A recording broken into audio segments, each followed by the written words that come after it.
Cher Maître Jésus, notre ami de lumière, de bonté, d'amour, nous sommes heureux, Seigneur, de cette rencontre, d'être avec nos amis pour étudier cette doctrine de lumière et d'amour. Nous remercions, Seigneur, la présence de nos bienfaiteurs spirituels qui, dans ces moments d'étude et réflexion, sont avec nous. Ils s'approchent de nous en nous apportant de la paix, de l'amour, de l'espoir. Nous remercions, Seigneur, de toutes les bénédictions que nous recevons à chaque jour. La vie, la santé, la famille, les amis, les opportunités d'apprentissage, de croissance, les opportunités d'avancer dans notre chemin d'apprentissage, de développement spirituel. Nous remercions, Seigneur, car nous nous sentons bénis de l'opportunité de connaître l'espiritisme, les connaissances qui ouvrent nos yeux, qui ouvrent notre conscience sur la vraie raison d'être ici, dans ce monde où tant de fois c'est difficile, où il y a beaucoup de souffrance, de douleur. Mais Seigneur, l'espiritisme nous montre que nous sommes dans une école. Nous venons apprendre, grandir, pour nous développer la sagesse, l'amour, acquérir les vertus, la bonté, l'humilité. Alors Seigneur, nous remercions pour l'opportunité d'être avec nos amis et de faire lumière à travers les connaissances que ces bons esprits nous ont laissées. Nous vous demandons, Maître, de rester toujours avec nous, que les bienfaiteurs puissent nous envelopper d'amour, de lumière, de l'énergie nous apportant de la santé, la tranquillité. Restez avec nous, Seigneur, cher bienfaiteur, que cette rencontre puisse être bénie avec ces présences d'amour et de joie. Merci, Seigneur, de toutes les bénédictions que nous recevons à chaque jour, aujourd'hui et pour toujours. Ainsi soit-il.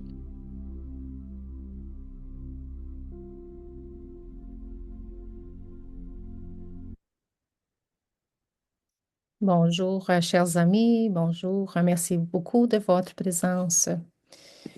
On partage ici les textes. C'est celui-là.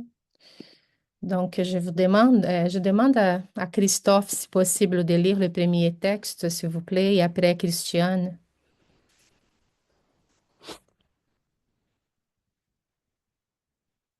Un instant, un instant. Ah oui, Oups. il est bloqué. Ok. Est-ce que était... Maintenant, ça va, Christophe. Tu peux On va ouvrir. partager le texte. Voilà. Merci beaucoup. Le thème d'aujourd'hui, spiritisme. La raison doit être le suprême argument et la modération assurera mieux le triomphe de la vérité que les diatribes envenimées par l'envie et la jalousie.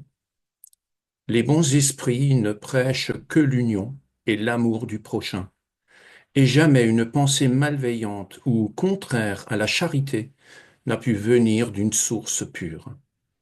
Écoutons sur ce sujet et, pour terminer, les conseils de l'esprit de saint Augustin. Assez longtemps, les hommes se sont entre-déchirés et renvoyé l'anathème au nom d'un Dieu de paix et de miséricorde. Et Dieu s'offense d'un tel sacrilège. Le spiritisme est le lien qui les unira un jour, parce qu'il leur montrera où est la vérité et où est l'erreur. Mais il y aura longtemps encore des scribes et des pharisiens qui les dénieront, comme ils l'ont dénié le Christ.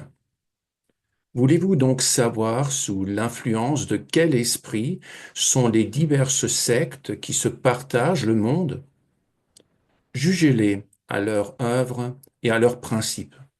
Jamais les bons esprits n'ont été les instigateurs du mal. Jamais ils n'ont conseillé ni légitimé le meurtre et la violence. Jamais ils n'ont excité les haines des partis, ni la soif des richesses et des honneurs, ni l'avidité des biens de la terre.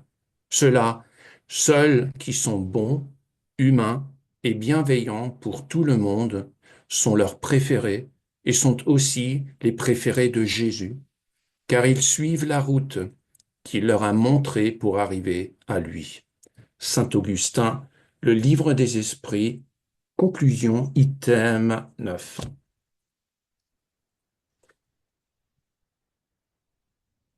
Spiritisme. Ce n'est pas seulement l'illumination des masses, c'est une lampe allumée par le cœur de l'homme. Ce n'est pas seulement une bonne nouvelle pour l'esprit populaire, c'est un message nouveau de rédemption pour l'individu. Ce n'est pas seulement une source miraculeuse de grâce, c'est un champ d'effort personnel. Ce n'est pas uniquement une technique de salut pour tous, c'est le processus de solution précise aux problèmes de chacun. Ce n'est pas un palais de principes sublimes dans le corps cyclopéen du siècle. C'est une maison de travail régénérateur pour chaque jour. Ce n'est pas simplement une puissante usine propulsant l'ascension collective. C'est un moteur destiné à l'élévation personnelle. Il ne se limite pas au sanctuaire de l'espérance réconfortante. C'est un champ de service actif de notre rédemption individuelle dans le bien suprême. Le spiritisme, donc, qui ne sanctifie pas l'homme, peut être une activité respectable, mais il ne construira pas dans le monde le royaume de Dieu. André-Louise, Lettres du cœur, Chico Xavier, 1952.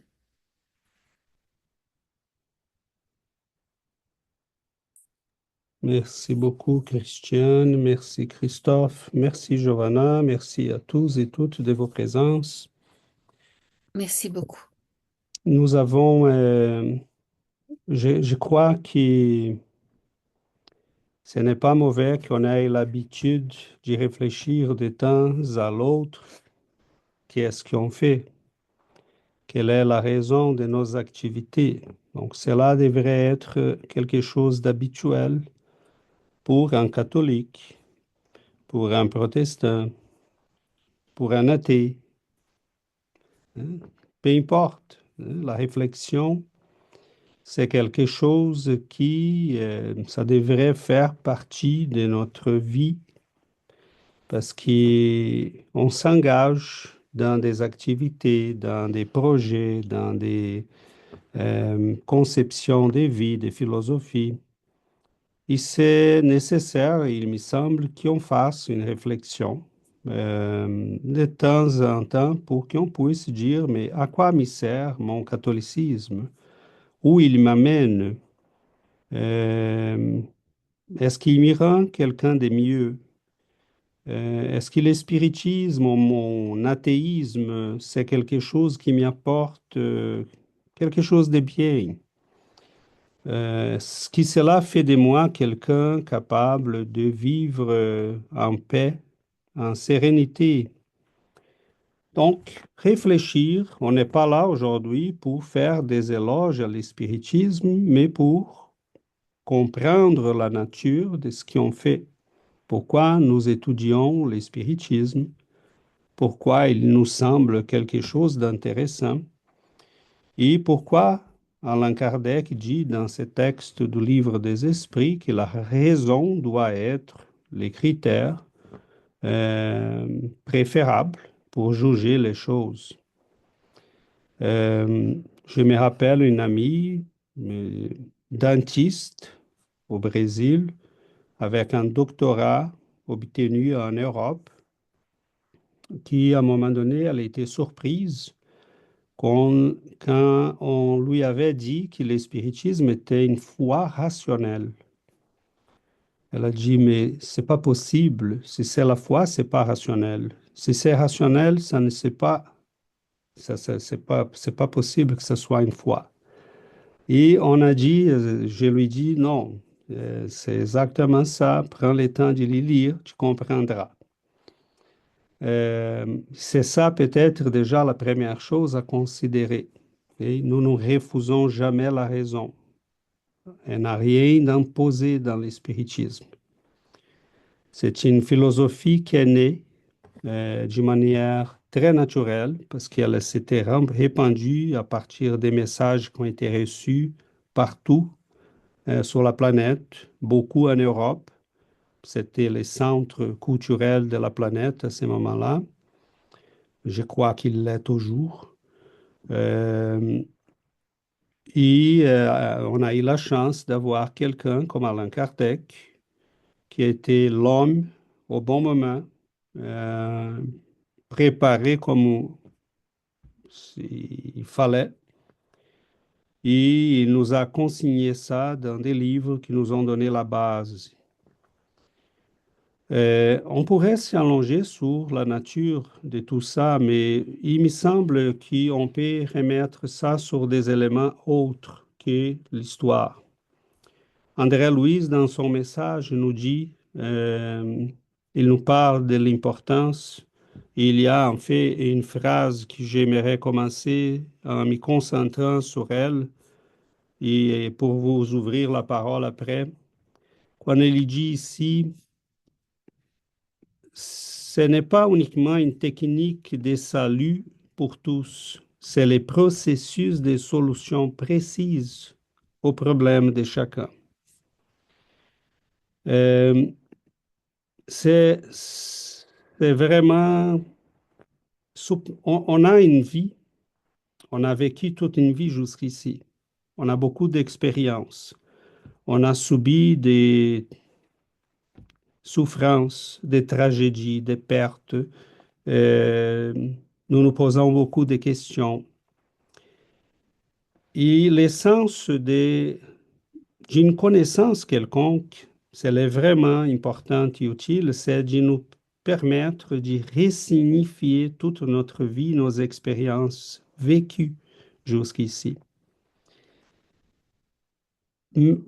Placer notre vie sous la lumière d'une connaissance, ça va nous dire si elle fonctionne ou pas comme quelque chose capable de nous donner cette croissance personnelle, cette rédemption qu'il utilise les mots, ça va nous permettre de dire, OK, ça fonctionne. Cette connaissance me permet de devenir quelqu'un qui comprend l'essence de ma vie, les pourquoi d'être ici, les pourquoi de la douleur. Si les connaissances qui sont disponibles aujourd'hui sur la planète ne répondent pas, à ces critères, mais c'est difficile de dire qu'ils fonctionnent. Dans la philosophie de la science, je me rappelle toujours un philosophe qui s'appelle Larry Loudon. Il disait, ben, quelle est la différence entre deux théories scientifiques pour dire laquelle est meilleure? Et celle qui répond à plus de questions et celle qui a moins de problèmes conceptuels. Parce que ça ne sert à rien de répondre à une question, mais d'ajouter par après des dizaines de nouveaux problèmes. Mettons, quand je demande à quelques religieux, pourquoi un enfant malade? Pourquoi la perte d'un enfant? Et ils vont dire, c'est la volonté de Dieu. Mais là, on peut poser 30 questions après. Quel Dieu est celui-là qui impose une souffrance comme celle-là à une mère et à un père? Quel est le propos de ces dieux qui envoient sur terre des enfants complètement dépourvus des conditions de survie et de vivre sur cette planète, où en étant déjà parfaitement normal, c'est déjà difficile. Donc, on commence à ajouter des questions qui ils vont nous dire, ah, ce sont les mystères qu'on ne peut pas répondre. Bon, là, on pose la même question à l'espiritisme et il va nous répondre parfaitement bien. Donc, évidemment, je ne peux pas aujourd'hui, j'ai dit quels sont les critères qu'on peut utiliser pour reconnaître une connaissance comme étant supérieure à une autre. Est-ce que César, tu es en train de nous dire qu'on est mieux que les autres, que nous devrons être spirites parce que nous sommes déjà dans l'exclusivisme de ceux qui veulent être sauvés parce qu'ils appartiennent à une caste? Non. Le spiritisme est une connaissance accessible à tous. Dans les textes d'Allan Kardec, il nous dit le spiritisme dans l'avenir va être le lien qui va aider les religions à s'y comprendre mieux. Elles vont comprendre leur propre concept en étudiant. Quelles sont les lumières que le spiritisme nous donne pour analyser la vie? Nos expériences, nos souffrances, l'immortalité de l'âme, la réincarnation, la possibilité de communication avec nos êtres chers. Il y en a des milliers, et on pourrait continuer parce qu'il y en a beaucoup plus que ça. Quand on étudie la réincarnation, mettons, nous comprenons que nous sommes venus sur cette planète pour vivre des expériences qui vont nous faire grandir, qui vont nous faire aussi régler des affaires de notre passé parce que nous avons déjà vécu plusieurs existences. Les souffrances, les douleurs, les tragédies font partie de notre parcours. Mais tant que je ne comprends pas ça, je ne peux pas en profiter de ces souffrances pour grandir. Je peux me sentir victime. Je peux me sentir incompris. Je peux me sentir une victime du hasard, de la méchanceté de la vie. Tandis que quand on comprend les processus, c'est quoi la réincarnation? Pourquoi je suis né avec la famille dont je suis né? Quelle est la raison de mes difficultés, de mes facilités? Hein, parce qu'on pense toujours aux difficiles, mais on ne pense jamais qu'on est aussi aisé pour certaines choses. Donc, ça commence à nous donner une structure de pensée sous laquelle, comme un farol, comme une lumière sur laquelle je peux mettre ma vie, mes expériences, et les choses commencent à gagner du sens.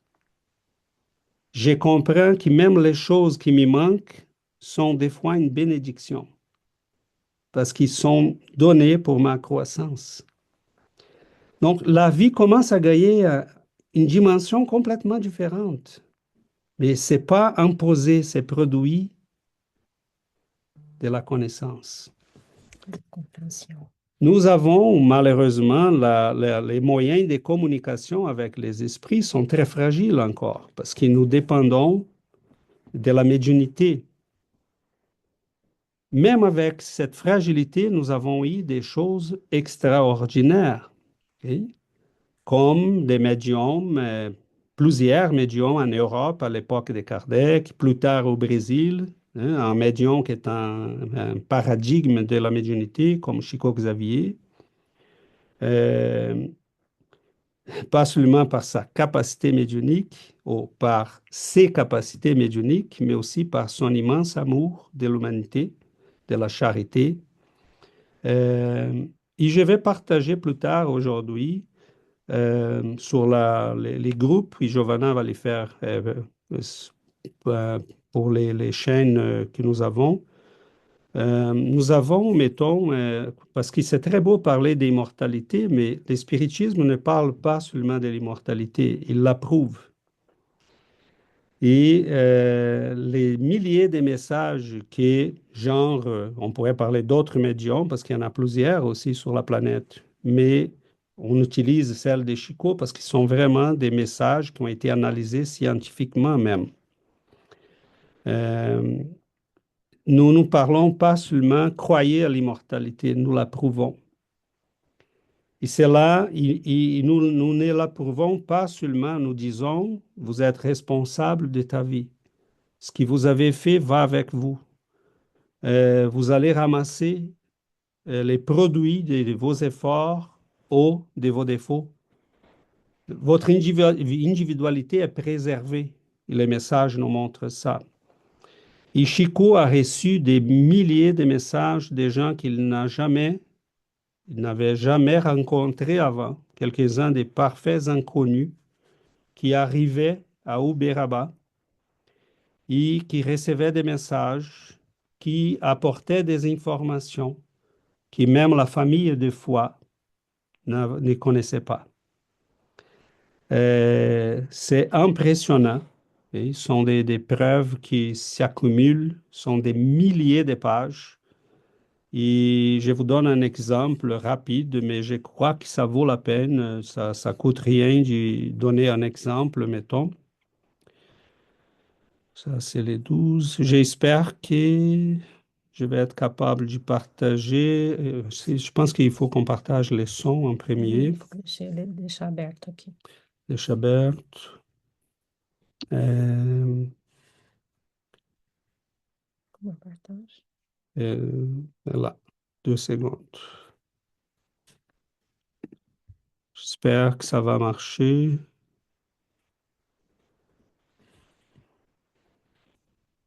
Explication sur la source de ces messages, je vous invite à Vous visionner entendez? le cas numéro 1. Le triomphe de la vie. Cas numéro 12.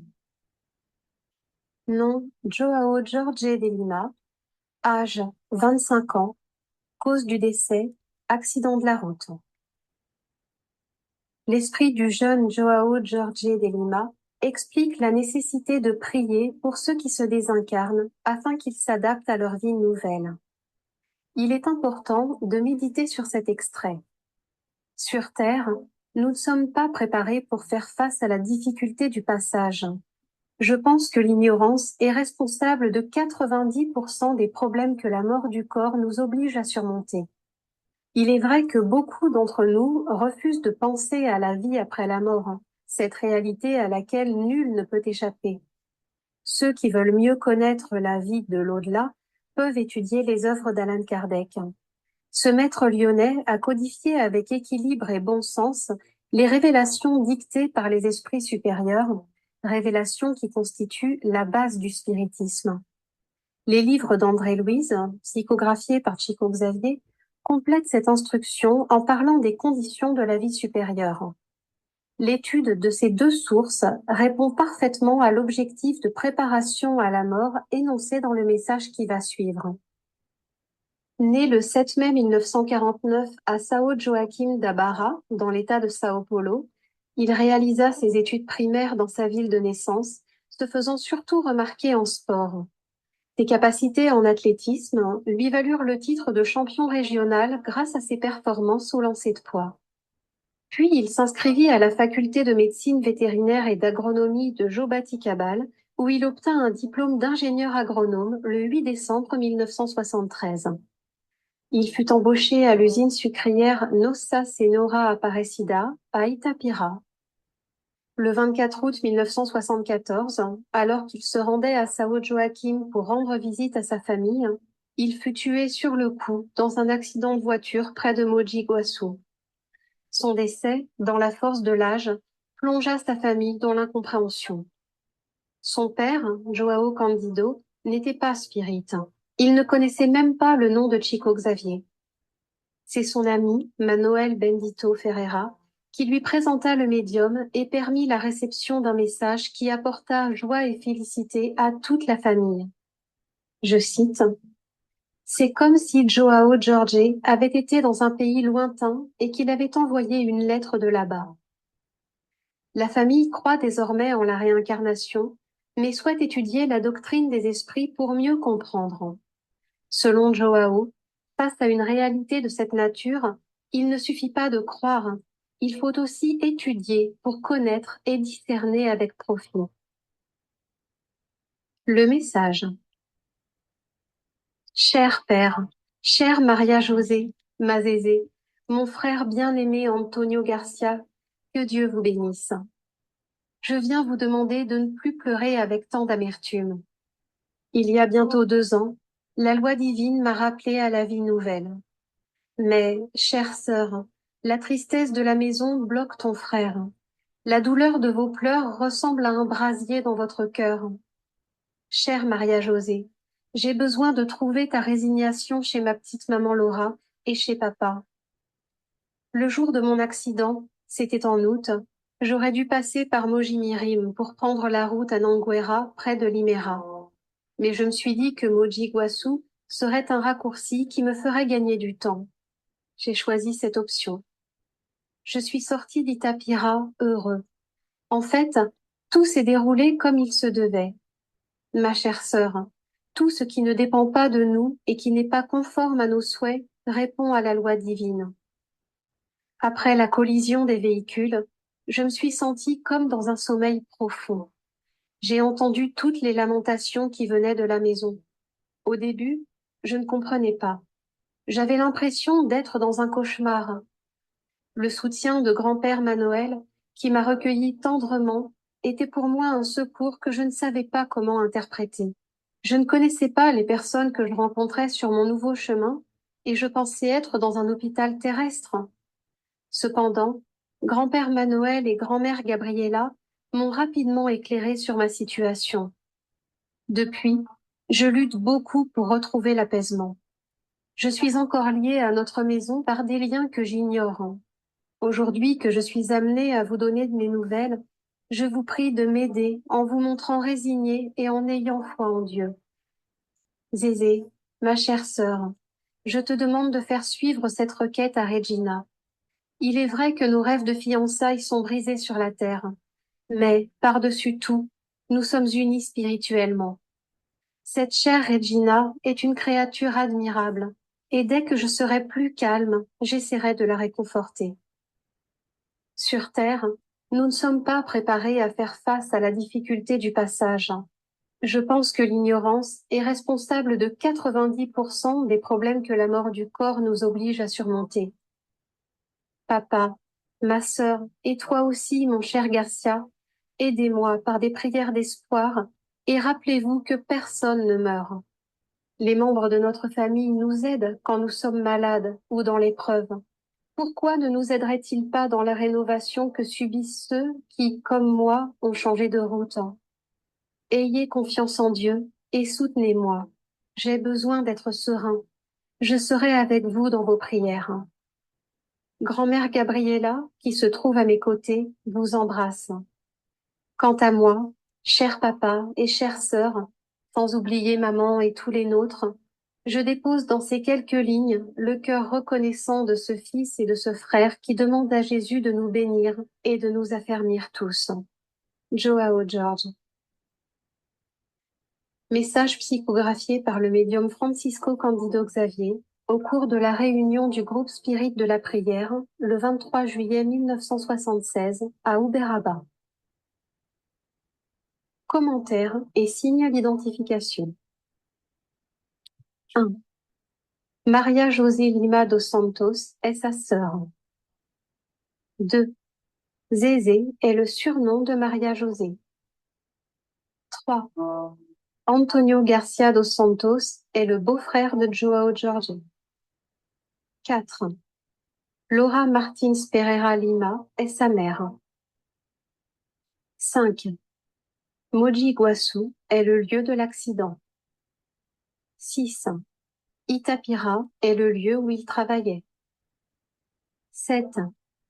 Manuel Candido de Lima est le grand-père paternel désincarné le 22 janvier 1926. 8. Gabriela Inocencia de Conceição est la grand-mère paternelle désincarnée le 1er avril 1973. 9.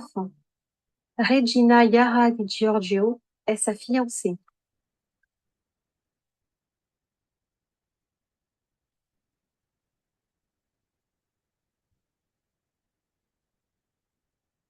Bon, ça, ça en dit beaucoup. Et à un moment donné, je vais demander à Giovanna de calculer les probabilités. Et donc, quelle est la probabilité de savoir les noms d'un grand-père décédé en 26, d'une grand-mère décédée en 76, 73, des frères, sœurs, grands-parents, lieu de travail, route qu'ils prenaient, les villes impliquées, les détails de l'accident. Des fois, Chico donnait des détails qui aidaient même la police à résoudre l'affaire. Et mettons, je me rappelle un cas d'un jeune qui a subi un accident. Il raconte l'accident, mais il était mort. Il y a eu l'accident. Personne ne comprenait pourquoi il était loin de la voiture.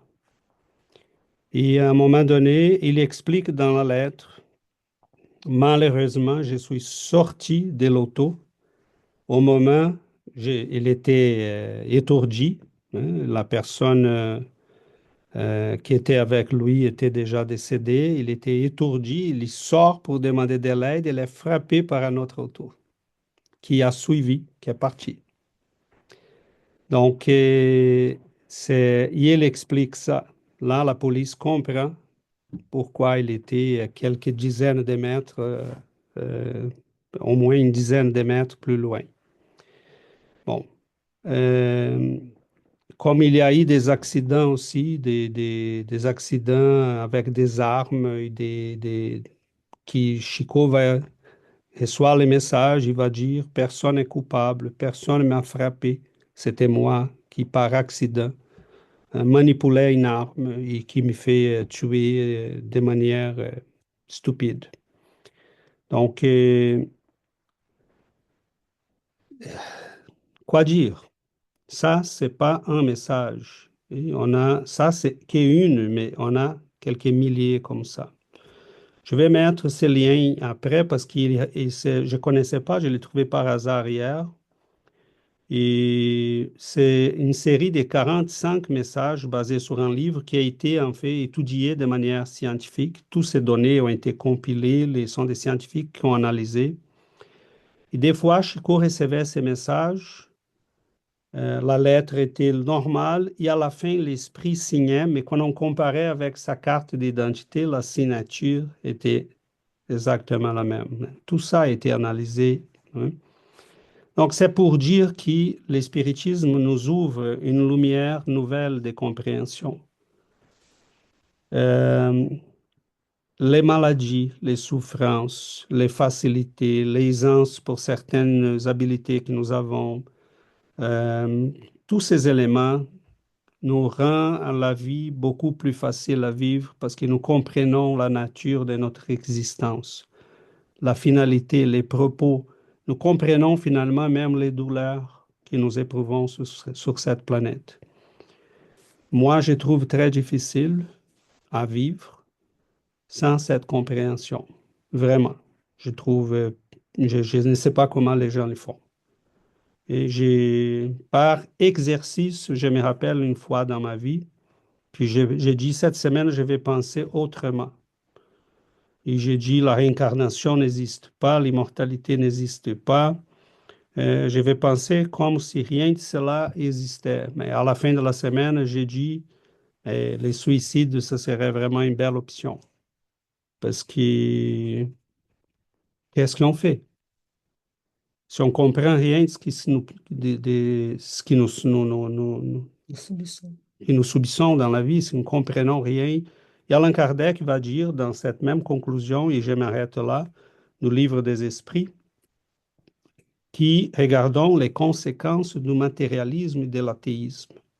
Quels sont ses fruits? C'est le désordre, c'est la violence, c'est la force.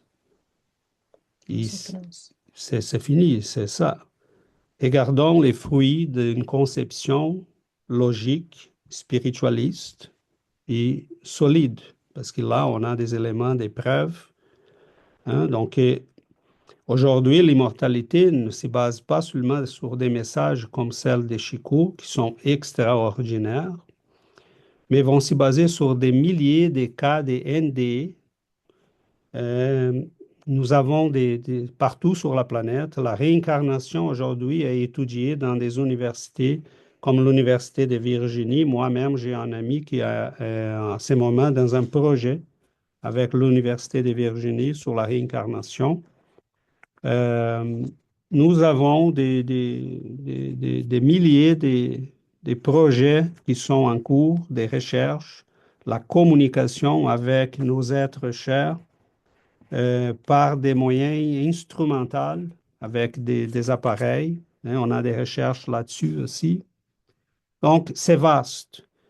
Ici, ces connaissances font partie des lois de la nature et elles vont être des connaissances communes et accessibles à tous. Ce n'est pas un privilège, ce n'est pas de l'exclusivisme, ça ne nous appartient pas, ça appartient à toute l'humanité.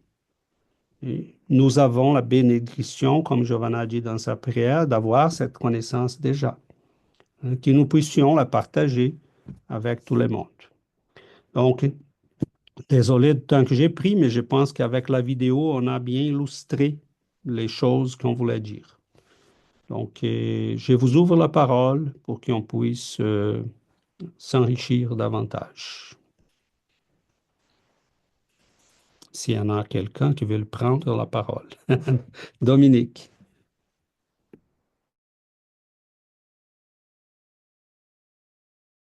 Ton audio. Ton microphone. Ok, Oui. excusez-moi. Merci. Bonjour à tous les amis. Ce texte, on le connaît et il est fantastique parce que il nous rappelle un peu ce que nous a amené le spiritisme. Je voudrais juste rebondir sur ce que César a dit. Il s'est posé une très belle question que nous devons garder en exergue. À quoi sert mon catholicisme, mon athéisme ou mon spiritisme dans ma vie? Et j'ai une histoire à vous conter que j'ai lue dans 30 ans parmi les morts, un livre conseillé par ma sœur Christiane, qui est formidable. Il y a dans une communication, euh, la personne explique et se communique, raconte une belle histoire. Ce sont trois aveugles qui observent et qui ont une partie de l'éléphant. L'un touche à la queue, l'autre la patte et l'autre la trompe. Et chacun détient une part de la vérité, mais aucun n'a la vérité exclusive. Et ça m'a fait réfléchir à ce que parfois nous pensons étant spirit, parce qu'on m'a déjà reproché le spiritisme n'est pas la vérité exclusive. Je dis oui, c'est vrai. Et j'ai gardé cette image pour lui dire qu'en fait, chaque vérité se situe dans la religion, dans chaque philosophie. Il y a une part de cette vérité. Voilà, je voulais partager ça. Et après, rebondir sur ces beaux textes que je ne connaissais pas de Chico, lorsqu'il parle de la lampe allumée pour le cœur de l'homme. Oui, le spiritisme nous invite à cet amour inconditionnel et à regarder au-delà des apparences d'aimer son prochain comme soi-même. C'est une lampe sur notre chemin évolutif. Et comme César a dit, je ne pourrais plus m'en passer. Je ne pourrais plus vivre sans cette lumière que le spiritisme nous amène. Il y a un autre passage où il dit, c'est aussi un champ d'effort personnel. Et regardons un peu tous notre passé dans cette existence. C'est-à-dire, pour certains, il y a 2 ans, il y a 3 mois, il y a 4 ans, 5 ans, 10 ans, voire plus. Comment nous y étions avant de découvrir le spiritisme. Et qu'on dresse la liste des imperfections et des passions terrestres ou autres qu'on a réussi à vaincre. Bien sûr, la liste reste longue parce que c'est pas en une existence que nous allons y arriver. Mais ça, ce sont des questions que si on se pose, ça nous redonne cette force et cette foi pour continuer le chemin. C'est un champ d'effort personnel. Si on regarde tous derrière nous, tiens, je ne fume plus, tiens, je ne touche plus à la drogue, tiens, je ne bois plus. Grâce à cette compréhension, nous avons vaincu l'ignorance en faisant tomber ces voiles, grâce à cette formidable philosophie qu'est le spiritisme. Voilà. Et quand il dit aussi que c'est un moteur destiné à l'élévation personnelle, eh bien, quel regard peut-on donner à présent sur la pauvreté? La compassion, l'empathie, je reste humble en disant ça, elle s'est développée lentement. Et avant, je ne pratiquais pas la charité. Maintenant, je la pratique à tout moment. Donc ça, lorsqu'il parle de ce moteur destiné à l'élévation personnelle, je trouve que c'est encore une autre lumière que nous donne le spiritisme. Voilà. Et je voudrais terminer, pour laisser la parole aux autres. Hier, nous avons eu une étude de la religion des esprits et nous avons discuté de la réincarnation, qu'elle est absolument nécessaire. Et notre sœur Lydia m'a donné encore un espoir encore plus grand, plus fort. C'est qu'en Espagne, ils commencent à parler de la réincarnation. Ça vient au cœur des familles, ça vient dans la discussion, comme à l'époque Socrate descendait dans la rue pour dire alors mon frère, qu'est-ce que tu penses de l'âme, qu'est-ce que tu penses de la réincarnation, etc. Donc ça commence à bouger et je trouve que cette parole qu'elle a dit, cette constatation, cette observation en Espagne, eh bien, nous prouve que enfin la vérité elle est rétablie sur la réincarnation depuis le fameux concile de Nicée à Constantinople où cette impératrice Théodora a fait supprimer la réincarnation. Voilà, il s'est passé 15 siècles avant que cette vérité réapparaisse, commence à réapparaître un peu partout. Donc ça, c'est un formidable espoir. Et voilà, ça va être justement ce qui dit un moteur destiné à l'élévation personnelle. Aussi, bien sûr, qu'il faut en prendre conscience et le croire, parce que autour de nous, Il n'y a pas plus aveugle que la personne qui ne veut rien voir ou la personne qui ne veut rien entendre. Bon, voilà. Chacun a la liberté, le libre arbitre de s'intéresser à cette belle philosophie ou pas. Mais voilà ce que je voulais dire. Merci les amis. Merci beaucoup, Dominique. Avec Yuri? Oui, au début, tu as dit, c'est ça, que c'était pas une étude pour complémenter le spiritisme, mais en fait, je pense que c'est difficile de ne pas le faire parce que tout le monde, on voit qu'est-ce qu'il fait dans nos vies, comme Dominique a parlé un petit peu, le pouvoir transformateur qu'il y a le spiritisme est incroyable. Tu sais, nous, Sébastien, nous avons suivi d'autres doctrines, d'autres religions, et nous n'avons jamais autant changé dans 15, 20 ans dans notre courant spiritualiste comme que nous l'avons fait avec le spiritisme. Vraiment, ça nous a permis de comprendre non seulement pourquoi est important changer, mais tout l'ensemble. C'est difficile de ne pas dire quel est le spiritisme, mais pour moi, en tout cas, puis je parle euh, avec une conviction très, très grande, que le spiritisme, pour moi, il y a une valeur, une qui dépasse tout ce que j'ai connu. Tu sais, son pouvoir explicatif est très grand. Son savoir, la sagesse qu'il a, ça se peut pas, là. Tu sais, et l'autre fois, Sébastien racontait que des fois, il lisait d'autres choses, d'autres livres, puis tu sais, ben, ça arrive pas à qu'est-ce qu'on voit dans le spiritisme, mais qu'est-ce qu'on connaît dans le spiritisme. Mais pour moi, c'est des hauts, la doctrine. Pour moi, c'est ce que c'est. Donc, je sais pas, c'est ça que je voulais dire. Puis quand André Louis il parle, non, c'est pas un palais des principes sublimes, euh, c'est une maison de travail régénérateur. C'est vraiment ça. Tu sais, on travaille, on nous montre pourquoi qu'on doit travailler. Puis ce n'est pas juste savoir, c'est pas la connaissance, mais la mise en pratique. Puis le spiritisme nous amène à ça, à la charité, à résister aux tentations, l'orgueil, la jalousie, l'égoïsme, tout ça. Puis pour transformer nos pensées, nos habitudes, enfin. C'est ça que je voulais dire. Merci beaucoup. Merci beaucoup, Yuri.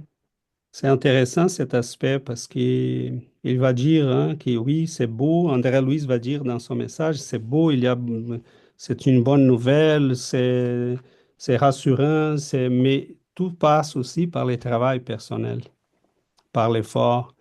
Et c'est là que le spiritisme se distingue aussi d'autres conceptions. C'est pas quelqu'un qui va faire à ma place. C'est pas quelqu'un qui va m'offrir les saluts. C'est pas quelqu'un qui va me donner la solution clé en main de ma vie. Parce que quand il dit, mettons, euh, c'est les processus de solutions précises aux problèmes de chacun. Comme Dominique nous a rappelé, c'est un champ d'effort personnel. C'est un moteur destiné à l'élévation personnelle. Donc, ça passe pas pour des magies, des solutions clés en main, parce que c'est ce que beaucoup de gens cherchent aujourd'hui dans tous les volets des philosophies, des thérapeutiques, de la médecine. On veut des solutions et on comprend, OK? C'est légitime. Personne est en erreur parce qu'elle cherche une solution rapide à ces problèmes. Mais quand le spiritisme nous montre qu'il y a des processus qui nous amènent à des solutions qui sont vraies, qui vont durer. Quelqu'un peut m'apaiser dans une souffrance, mais c'est l'étude, c'est l'effort, c'est m'embarquer dans un processus de croissance qui va m'amener à des solutions stables. Euh, Quelqu'un peut me donner la solution d'un problème personnel qui va durer pendant quelque temps. Mais si je ne comprends pas la nature de la solution, d'où elle vient, pourquoi elle fonctionne, pourquoi c'est comme ça, ça va s'y épuiser à un moment donné. Donc c'est très beau cet aspect parce que et c'est là que plusieurs vont s'y éloigner parce qu'on cherche encore dans notre immaturité spirituelle des solutions faciles. Donc, on voit, moi j'ai vécu ça beaucoup au Brésil, je le vois beaucoup ici au Québec. Euh, Tant qu'on commence à parler d'études, tant qu'on commence à parler des changements des vies, tant qu'on commence à parler des changements des pratiques, les gens vont dire, mais non, je veux quelque chose des plus rapides. Et ils s'y disposent même à payer parce que ben, si je paye, c'est un produit. Il faut qu'ils me donnent les produits. Et donc, et c'est évident qu'on aura là des gens qui vont en profiter. Et ils vont pas seulement fuir les spiritismes, ils vont fuir les thérapeutes, les conseillères qui sont honnêtes. Parce qu'il y a un thérapeute qui a de l'honnêteté, il va dire, écoute, je peux t'aider jusque-là, mais il faut que tu fasses telle chose, telle chose. Mais non, je vais rien faire. Mais donc, désolé, je peux pas t'aider. Et je vais pas ton argent parce que je dois être honnête avec toi. Donc oui, je connais beaucoup de gens qui sont dans cette capacité, dans cette bienveillance, et la personne va fuir pareil, parce qu'elle avait les produits qu'elle avait. Et le spiritisme va nous dire, désolé, c'est pas comme ça. Hein. Et, et bon, c'est dommage parce que des fois, c'est pas un si grand effort que ça. Lire quelques livres, s'y poser quelques questions, s'y donner le temps de comprendre les choses. Euh, et pour passer à Jonathan, je dirais que quand quelqu'un me dit, écoute, j'ai trouvé ici une carte qui montre le chemin pour un trésor, mais il faut l'étudier. Mais tu veux que je t'amène au trésor euh, comme magique, hein? Prends le temps d'étudier la carte, en quelques temps au moins. Mais les gens, des fois, veulent même pas faire ça. Dommage. Jonathan? Et bonjour à tous. Alors, César, merci de me rappeler que beaucoup de religions n'apportent pas de réponse. Et quand tu disais, tu me rappelais que quand un enfant est décédé ou quoi que ce soit, les religions nous disent que c'est la volonté de Dieu. C'est ce qu'on dit chez les musulmans, c'est Inch'Allah, c'est la volonté de Dieu. Et ça amène beaucoup plus de questions. Et ce qui était intéressant, c'est cette semaine, un nouveau pape, et où je travaille, c'est très euh, les- euh, comment on appelle ça? Tout le monde était content et ça m'a fait penser je me fais penser, je me dis mais pourquoi est-ce qu'ils sont si contents d'un nouveau pape, etc. Et puis il y a d'autres personnes qui n'avaient pas de point de vue et moi aussi je n'avais pas d'opinion dessus. Et ça m'a rappelé combien la christianité est devenue tellement politique et comment ça a été utilisé, c'est utilisé aujourd'hui par un moyen pour diriger les masses, etc. Et le spiritisme, ce qu'il m'a appris, ce qu'il m'a donné, et César, j'étais toujours remercié de m'avoir euh, rappelé et tu m'as fait retourner à la foi et à Jésus parce que j'avais totalement perdu Jésus. Et, et avec tous les enseignements, etc. Euh, et comme toi, je me demande maintenant, les 50 dernières années de ma vie, comment est-ce que j'ai fait pour ne pas avoir Jésus en moi et pour ne pas avoir toutes ces leçons. Euh, L'année passée, je me souviens d'une vidéo que j'avais regardée avec Bruno Gröning. Et, Bruno Gröning, beaucoup de nous le connaissent, c'était un healer. Et une chose qui est vraiment intéressante, c'est un journaliste, je crois, lui a demandé, ou un docteur lui a demandé comment est-ce que ça marche? Quel est ton secret? Et sa réponse était, je peux, I can heal you, je peux vous rétablir. Mais si vous n'avez pas la foi en Jésus, ça sera pas permanent là. Ça va pas marcher. Et ça a toujours, ce message, cette interview, j'ai vu sur YouTube, ça m'a toujours marqué et ça m'a toujours rappelé le spiritisme, parce que ça a été mon retour en Jésus et j'ai déjà expliqué dans ce groupe comment est-ce que ça m'a beaucoup aidé et comment est-ce que ça m'aide aujourd'hui. C'est vraiment ça que le spiritisme m'a appris, c'est réapprendre Jésus avant que ce soit le christianisme, avant que ce soit quoi que ce soit. Vraiment, le message de Jésus, love one another like I love you. Aimez-vous les uns les autres comme je vous aime. Et ça m'apprend tous les jours, chaque fois, à me rappeler d'éliminer mon ego. C'est ma plus grosse souffrance, ma plus grosse maladie, c'est mon ego. Le spiritisme m'apprend à éliminer cet ego petit à petit, petit à petit. Et pour revenir un peu au texte, c'est ce qu'on dit, c'est une solution individuelle. Le spiritisme, c'est pas un, oh, vous faites ça et ça va marcher pour tous. C'est vraiment, c'est basé sur nos expériences d'autres religions et ensuite notre expérience individuelle. Et c'est ça qui peut aider l'individu. Merci beaucoup, Jonathan. Merci vraiment de ton témoignage parce que c'est vraiment, c'est vraiment un chemin. Et avant de passer à Christiane, rapidement, j'ai parlé cette semaine aussi avec des amis au travail à propos de nos nouveaux papes. Et une amie, je parlais avec une personne, une amie avec qui j'avais déjà parlé sur les sujets. Elle est intervenue parce que la personne faisait des commentaires, genre, oh, l'Église. Et elle a dit, non, non, non, écoute, César m'a déjà expliqué. Une chose, c'est Jésus. L'autre sont les religions qui ont été faites à partir de Jésus. Il ne faut pas mêler les deux. J'étais très content parce que la manière comme elle a réagi, elle était tout ravie d'y savoir, de finalement avoir compris que Jésus, il n'est pas, euh, il n'est pas ce qu'ils nous ont montré les religions ou l'intolérance. Ça, c'est l'être humain qui a fait ça. Donc, euh, oui, au moment que je l'avais parlé, je lui avais dit, regarde la vie de cet homme-là, un a qui a amour, compassion, miséricorde, bonté, bienveillance.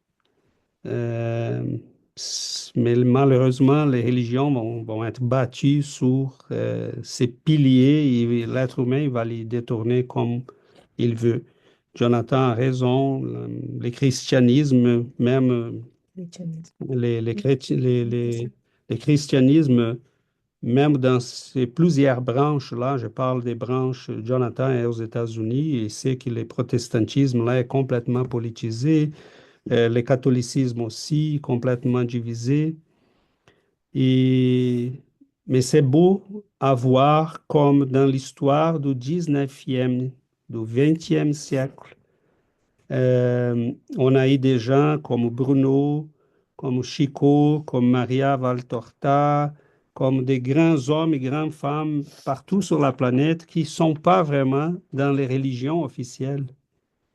Mais c'est comme si les Christ nous nourrissaient l'humanité par l'entremise de ces êtres pour dire, je ne vous quitte pas, je continue de vous aimer, je continue de vous nourrir. Et ça, c'est merveilleux parce qu'on n'est pas laissé à nous-mêmes, heureusement. Christiane et après Nathalie. Alors, je finirai par ce que je voulais vous dire en premier. Mais puisque vous parlez de cela, César, je vais... Vous connaissez sans doute ce livre-là, Le message spirituel Chico Xavier. Nous avons étudié avec Anna Paula que vous connaissez, puisque c'est grâce à elle que moi je vous ai connu. Et nous avons étudié la mort du pape Pie XI. Ça tombait pile. Et on ne l'a pas fait exprès, hein, on suivait l'ordre des chapitres. Bon, si vous voulez, je vous mettrai dans vos sites, je vous mettrai le travail que nous avons fait avec Anna Paula, puisque nous faisons étudier des livres. Donc, celui-ci, justement, mercredi dernier. Ce que je voulais vous dire au point de vue du spiritisme, moi j'ai toujours cru en Dieu. J'ai été élevée dans la religion catholique. Mais à partir de 15-16 ans, je voulais même devenir bonne sœur à l'époque. J'ai commencé à chercher ailleurs et j'ai commencé par l'Obsangrampa, le troisième œil, qui parlait de karma et de réincarnation. Ça a été mon point de départ de toute ma recherche qui m'a amené à 69 ans à trouver le spiritisme. Voilà. Et moi, ce qu'il m'a apporté, le spiritisme, en plus de tout ce que je savais déjà, c'est cette relation avec l'au-delà. Parce que je priais aussi pour les gens qui étaient partis, mais simplement, sans savoir, sans connaissance. Or maintenant, avec le spiritisme, je crois savoir un petit peu plus en tout cas que ce que je savais. Et cette relation avec l'au-delà, moi je la ressens très très fort, vraiment. Chaque fois dans mes prières, je vous assure que je ressens des choses que je n'ai jamais ressenties de toute ma vie. Donc le spiritisme, pour moi, c'est un but, c'est un cap on est obligé de le suivre. Il nous guide, il nous emmène là où on doit aller. Voilà, c'est ce que je voulais vous dire. Merci beaucoup. Merci beaucoup, Christiane. Merci, Christian. Merci. Nathalie? Oui, bonjour. Pour commencer, César, je voulais te remercier d'envoyer ce texte-là puis de nous ramener un peu, tu sais, pour comprendre le spiritisme. Et deux, depuis que j'ai découvert que j'ai le cancer, j'écoute beaucoup de reportages, puis je vois la différence de ma manière de penser avec le spiritisme, avec d'autres personnes, la manière de penser. Puis je me dis, si j'aurais pas connu le spiritisme, je pense que je serais comme cette personne-là, victime, déprimée, découragée, pas de bonne humeur. J'aurais pas l'énergie que j'ai maintenant. Moi, je vois ma maladie comme une bénédiction. Puis, je suis en train de changer. J'ai beaucoup d'affaires et je m'améliore dans ma vie. Mais j'entends des gens parler de cancer, puis c'est comme si c'est la fin du monde. Ils savent pas quoi faire. Je me verrais pas vivre cette expérience-là sans connaître Dieu, sans connaître le spiritisme, parce que je pense que je serais en dépression, enfermée à quelque part, complètement à terre. Ouais, Puis, à- à- pour tourner un peu en arrière, je fumais, je buvais, j'ai essayé plusieurs affaires, les pastilles, les patchs, je les ai toutes faites. Mais vraiment, le spiritisme, c'est ça qui m'a aidé à arrêter de fumer, à arrêter de boire. Donc, pour moi, c'était un grand changement dans ma vie, quelque chose que je bénis tellement de l'avoir connu, puis de passer ma maladie à travers le spiritisme avec les livres, les études, parce que j'en entends parler des fois quand je fais mes traitements, puis c'est comme, mon Dieu, si je penserais de même, je sais pas. Merci. Merci beaucoup, Nathalie. Merci énormément. C'est cette compréhension, hein. C'est qu'on en met notre vie sous cette lumière. Et je commence à regarder l'ensemble de ma vie sous la lumière de l'immortalité, de la réincarnation, du karma. Euh, on a étudié ici à plusieurs reprises les éléments des frontières entre les maladies, les spiritualités, la pensée, les émotions. Donc, je me rappelle de Nathalie dans une étude le vendredi, quand on étudiait l'effet des drogues et des substances sur les corps spirituels. Et je ne savais même pas qu'elle fumait, qu'elle avait arrêté en fait de fumer déjà. Et elle nous a donné un très beau témoin à ce moment-là en disant, mais c'est quand j'ai commencé à comprendre ces choses-là dans cette dimension que le spiritisme nous présente, que je me suis dit, OK, là, je comprends pourquoi je dois arrêter. Et c'est ça qui manque. Quand il dit que le spiritisme est un moteur de croissance personnelle, c'est qu'un moteur, elle est là, mais il faut l'y mettre en action dans notre vie. La connaissance est là, mais si je ne l'utilise pas, mais c'est inutile. Hein. On peut avoir une auto super puissante à côté de nous, mais on continue à démarcher à pied. Donc, la connaissance est là. Et moi, quand Yuri a utilisé le mot pouvoir explicatif, je pense que c'est ça qui, je trouve, c'est vraiment une force merveilleuse que nous avons. Et dans les messages qu'on a entendus tantôt, la madame nous directionne vers les livres d'Allan Kardec. Après, elle nous parle des livres d'André Louis. Évidemment, on pourrait ajouter ces autres livres-là, comme ceux de Humberto de Campos, qui Christiane nous a dit tantôt, qui vont nous ouvrir des compréhensions à une ampleur là à chaque semaine, je m'étonne. Et de la profondeur des détails, plus on connaît, plus on est capable de lier les choses, plus on voit que la connaissance est là. Donc, c'est merveilleux parce que peu importe les domaines dans lesquels on est, quand on étudie, quand on s'approprie ces connaissances, les choses commencent à gagner une dimension qui, on dit, mais c'est vraiment beau, c'est riche, c'est immense, comme ces messages que Christiane nous a indiqués, la mort de Pie XI. C'est vraiment merveilleuse parce qu'il raconte, et c'est vraiment merveilleux ces messages, elle nous raconte la désincarnation de ces papes. Et il nous dit qu'en face de la mort, peu importe si tu es un pape ou un roi ou un simple mendiant, tu es en face de ta conscience, de toi-même, de la vérité. Elle n'a pas de privilèges, elle n'a pas de concessions, elle n'a pas d'exclusivisme. On est tous en face. Et c'est pour ça que, quand Dominique nous a rappelé les mots, là, une lumière pour nos cœurs. Mais ça, c'est merveilleux parce que ça sert à quoi que je marche sur cette planète sans avoir la lumière sur mon cœur, sur ma conscience. Peu importe, entre guillemets, peu importe où les gens vont, où la foule va, si je connais les chemins, mais c'est ça qui importe, je dois y aller. Donc, c'est vraiment une carte, c'est une route, comme Christiane disait, c'est quelqu'un qui nous guide, qui nous montre les chemins, et il faut les suivre tout simplement. Et ces chemins, c'est les chemins de la bonté, de l'amour.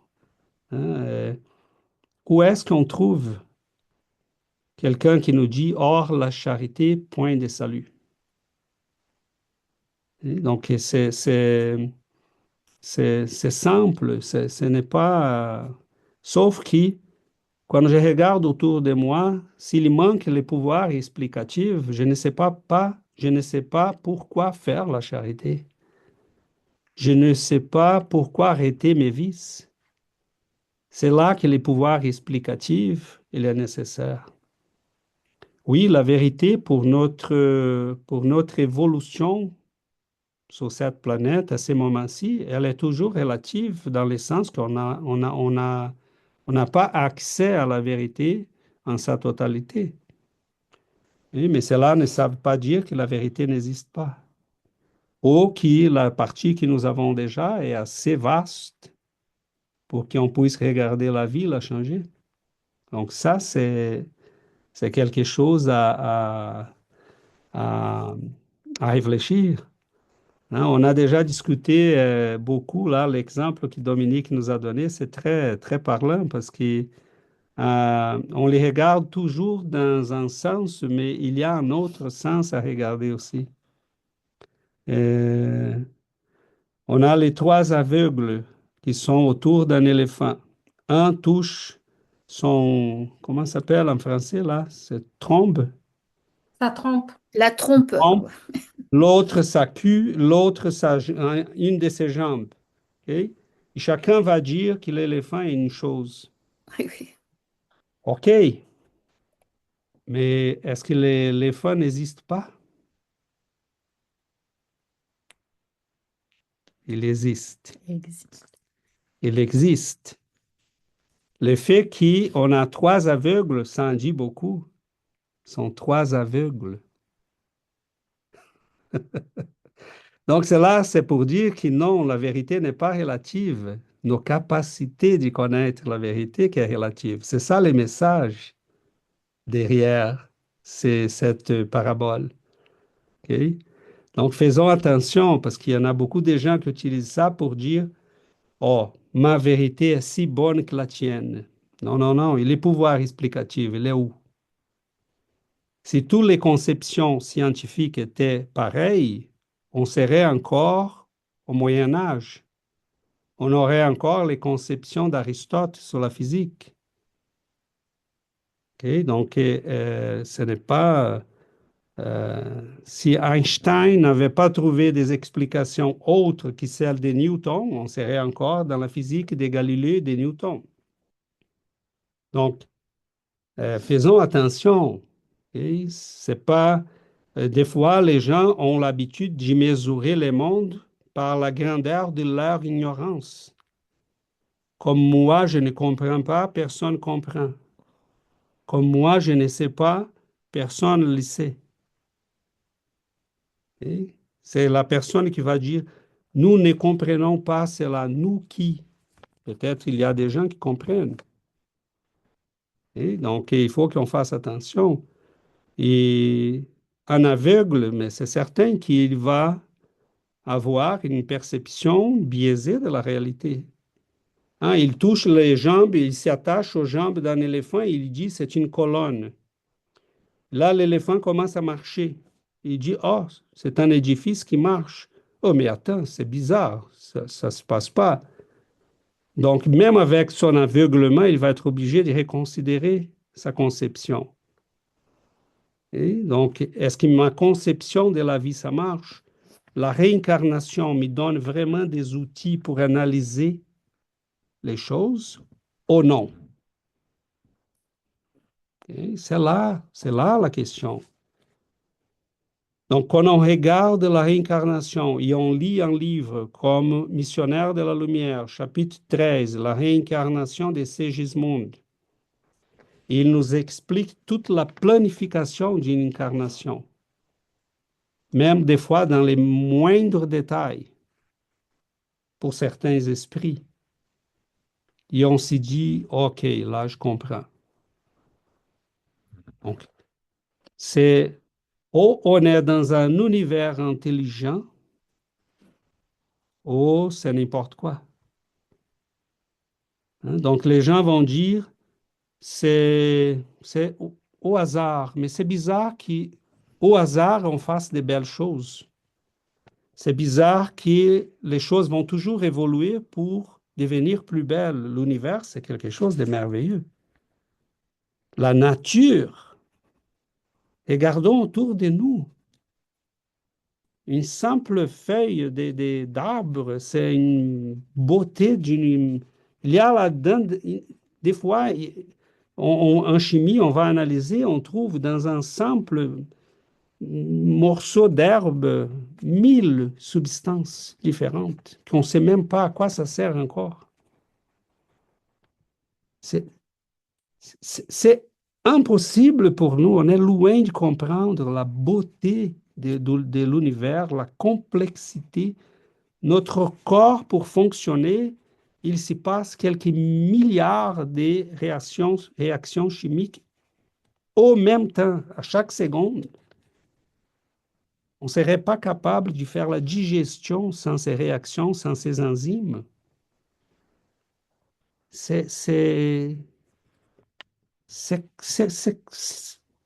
On manque des mots là. Tout simplement, on ne sait pas quel mot dire. Merveilleux, étonnant.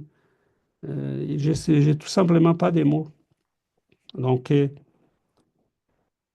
donnons à la vie une chance de nous guider peut-être, de nous montrer qu'on n'est pas si perdu que ça. On n'est pas si au désabri que ça. Hein, c'est peut-être, la vie nous demande euh, si Dieu est vraiment notre créateur, il veut des créatures fortes, pas faibles. Donc, il nous donne une vie qui, des fois, c'est difficile, mais débrouille-toi pour devenir plus fort. C'est ça que je veux de toi. Et donc, mais pour comprendre ça, il faut comprendre qu'on incarne et qu'on ne va jamais avoir des souffrances qu'on n'est pas capable de surmonter. Mais pour que cette souffrance devienne une ressource, il faut la mettre sous la lumière correcte.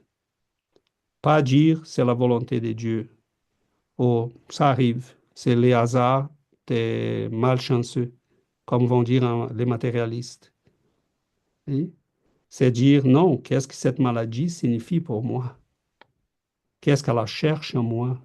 Quels sont les changements auxquels je suis invité? Pourquoi cette tragédie m'arrive à moi? Qu'est-ce que cela cherche en moi? Donc, quand je mets ma vie sous cette lumière, je commence à comprendre qu'il y a une croissance unique, personnelle, qui m'est demandée. Ici, cela devient, comme un esprit nous a dit une fois dans un message, nos expériences peuvent devenir des détritus de la saleté empoisonnée qui va pourrir, qui va empoisonner notre vie et nous causer des malheurs. Mais ces mêmes expériences peuvent devenir des briques. Oh, il utilisait un mot qu'il disait le pétrole. Il n'y a rien de plus laid que le pétrole brut. Mais c'est de là qu'on va sortir l'énergie, les combustibles dont on a besoin. Mais pour transformer toutes ces expériences en combustible, il faut les mettre sous la lumière de la bonne compréhension, parce que sinon, ça devient vraiment de poison qui va envenimer notre vie. Donc, on a beaucoup à réfléchir. Giovanna? Ouais, non, c'est ça que j'avais pensé. C'est juste pour revenir à la fin de ce texte d'André Luiz, quand il dit, hein? Sanctifié? Quand il dit ici, l'espiritisme, donc, qui ne sanctifie pas l'homme, peut être une activité respectable, mais il ne construira pas dans le monde les royaumes de Dieu.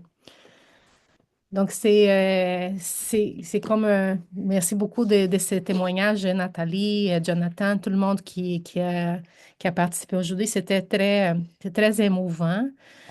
Et parce que, comme je dis dans ma prière au début, là, c'est une bénédiction avoir, pouvoir passer sous ces mondes, pouvoir vivre notre vie avec ces connaissances, les connaissances qui nous apporte l'espiritisme, parce que comme César a dit au début, où serions-nous là, sans ces connaissances? On serait en train de faire quoi? De comment vivre, comment passer au travers les souffrances, comment vivre les périodes difficiles dans la vie, parce que vivre, on ne peut pas être si innocent de penser qu'on va passer la vie sans avoir des moments difficiles, qu'on va passer la vie sans avoir des souffrances, des douleurs, d'obstacles à surmonter. Tout ça fait partie de la vie. Donc, si on n'est pas capable de voir et de comprendre les souffrances, la souffrance augmente beaucoup. Comme a dit Nathalie, si elle devait passer par cette maladie qu'elle éprouve sans les connaissances qu'elle a maintenant, ce serait une autre chose. Donc, l'espiritisme nous donne la possibilité de comprendre, de s'enrichir, de grandir, d'apprendre.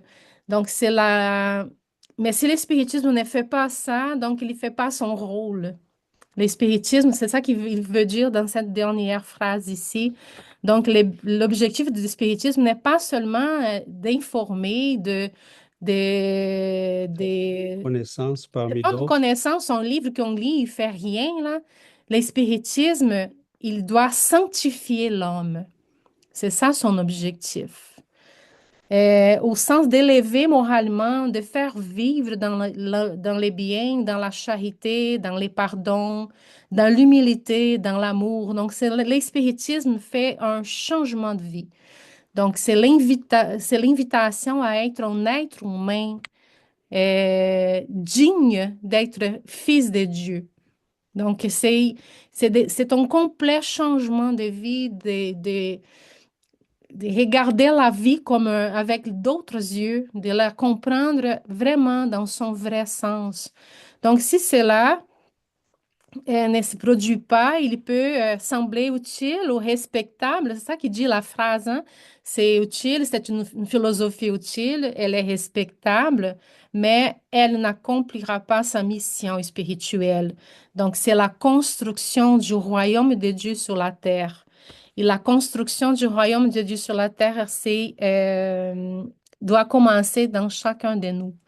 Donc, si on ne peut pas dire on vit dans un monde difficile, la souffrance est là, tout est difficile, on a beaucoup de douleurs à surmonter, mais les changements commencent en chacun de nous. Et l'humanité deviendra une humanité plus légère, parce qu'on dit toujours, là, c'est difficile à vivre dans ces mondes, mais il faut qu'on travaille pour construire un monde meilleur. Et le spiritisme, c'est ça son objectif, le changement de l'être humain, le changement de notre conscience. Donc, nous savons, avec le spiritisme, que nous avons un objectif.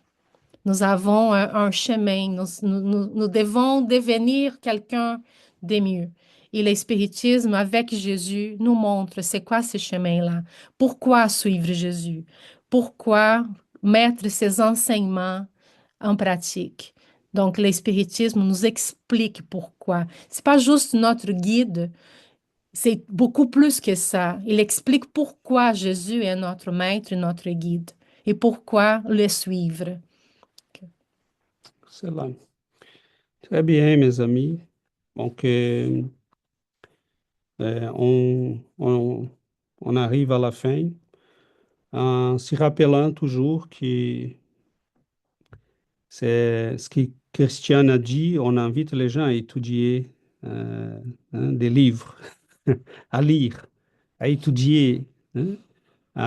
Et c'est merveilleux que nous ayons ici un groupe qui partage, qui s'enrichit, et c'est ça qu'on cherche. Donc, c'est notre objectif qu'on puisse étudier et être ouvert.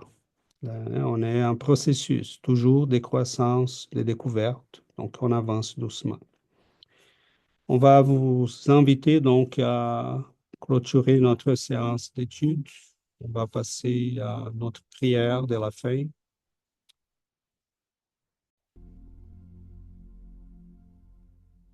J'espère que Vous entendez la musique? entendez la musique. Pas trop? Trop forte? Bon.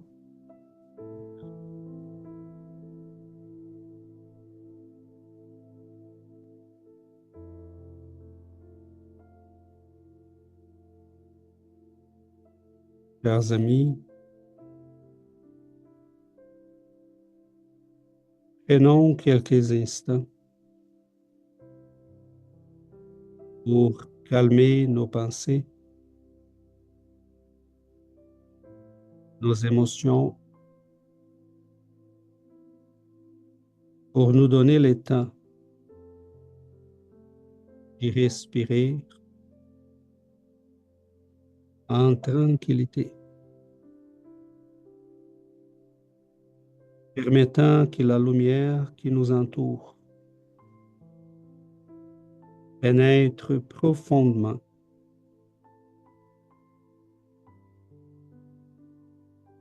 nos corps physiques et spirituels, nous apportant la paix, la sérénité, la tranquillité.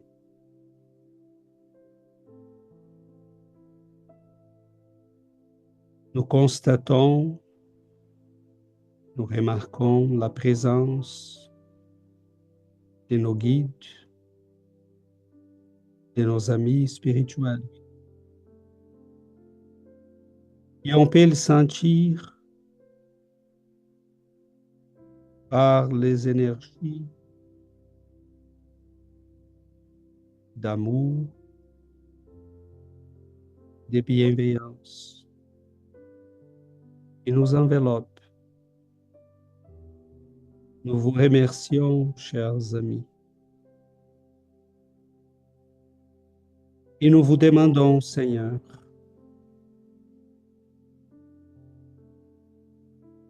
d'élever votre main sur nous, de la déposer sur notre tête, premièrement, pour calmer nos pensées,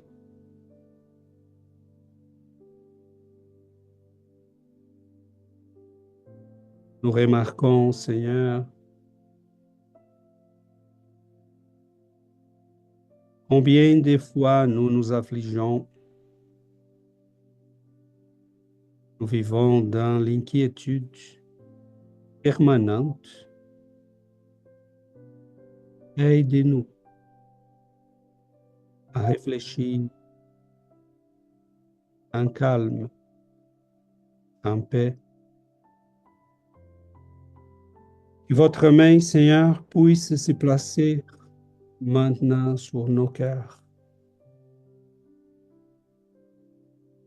Ah, que tous les malheurs disparaissent.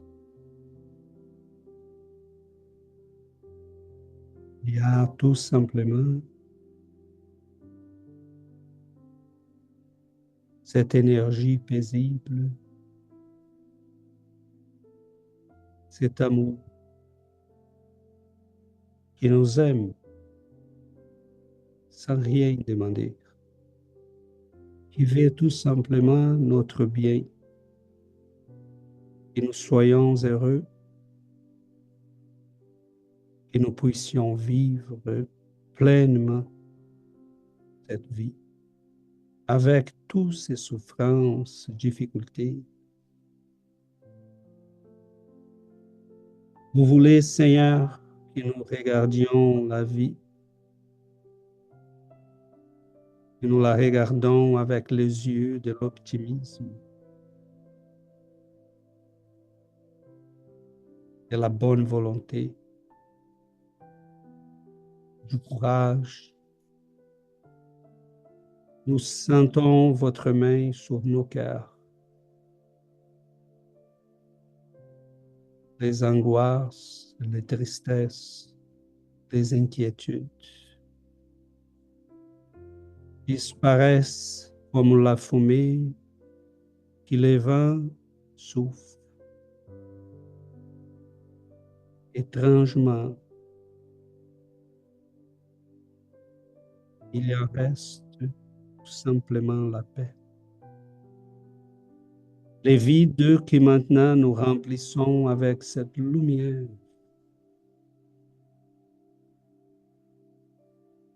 cette lumière qui nous guidera. Nous vous remercions, Seigneur, de guérir nos cœurs, d'enlever la lourdeur de la vie. Nous vous remercions, Seigneur, de ces moments de prière, d'amitié. Et nous remercions à nos guides de leur présence d'amour, de bienveillance, en leur demandant d'apporter cette lumière à nos foyers, à nos amis, à ceux qui sont dans nos pensées. Nous les adressons l'énergie de la prière pour qu'ils puissent en recevoir la paix, la sérénité que nous ressentons.